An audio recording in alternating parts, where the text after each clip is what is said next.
How can you hide or how can you turn off your likes on your Instagram post or on your all Instagram account?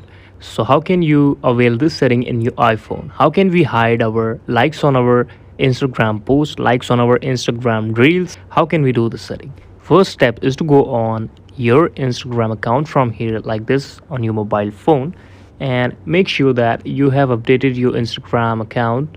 And if you have, you just have to do one thing: click on the right bottom of the screen called your profile option here like this. You can see this as my profile. All the reels and all the posts are here, and currently my likes are visible. You can see this post has already 28 likes on my profile. How can I hide this like count on my profile? The step is to go on the right top of screen. There is three lines here. Click on that, and after that click on the first option called setting and privacy. Whenever you will click on it, you just have to find story or post setting from your account here.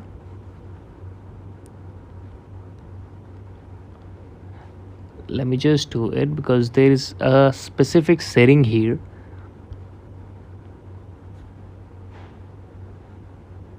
You can see there is an option called hide likes on this. Click on that and you can just enable it from here and your likes will be hidden. And whenever you will have to switch off it, you can just come here and disable this setting and your likes will be visible again. This is the video. Thank you so much for watching. If you have any type of doubt, query, question and any type of confusion regarding any application, just drop it into the comment section. We will make a separate video for that topic. Thank you so much for watching the video.